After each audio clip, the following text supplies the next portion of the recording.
Can I tell you this?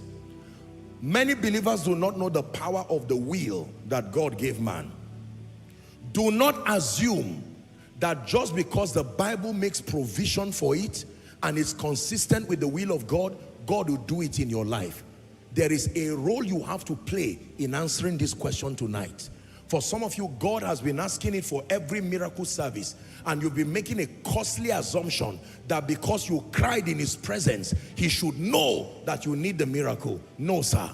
In this kingdom, miracles are word activated. They are will activated. It's important you verbalize. How does he stand before blind Bartimaeus? Remember, the last time he was passing Jericho, and he looks at blind Bartimaeus, and blind Bartimaeus said, "Thou son of David, have mercy on me."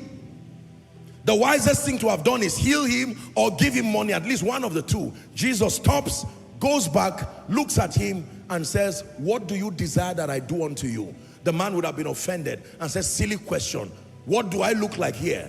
I'm telling you, Jesus would have looked at him lovingly and walked away. He said that I may receive my sight. And the Bible says he received his sight.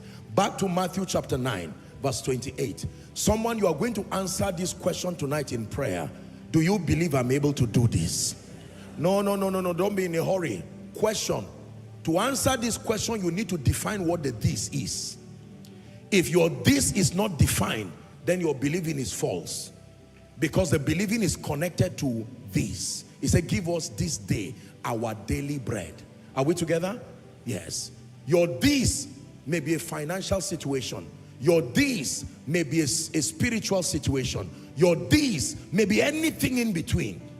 You have to define it tonight. I have taught you in this house that faith, Bible faith, is vision dependent. You can't say, "I'm believing God." For what? For a good life. What is a good life? What is a good life? You have to define it.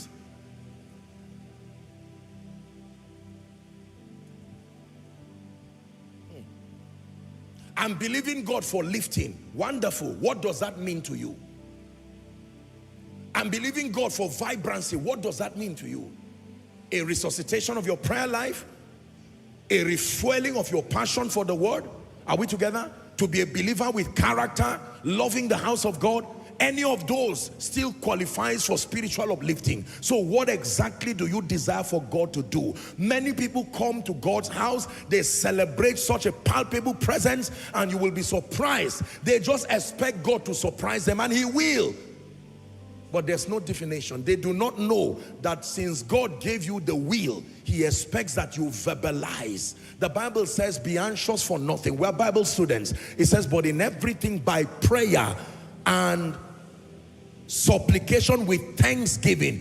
It says, NIV here, okay, NIV says, "Present your requests." KJV says, "Let your requests be made known." Let is an act of your will.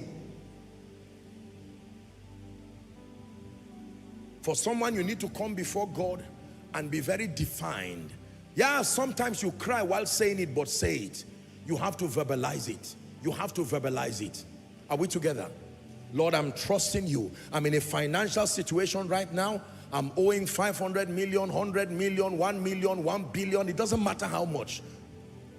Whether big or small, you are still in trouble. So release your faith all the way. Are we together?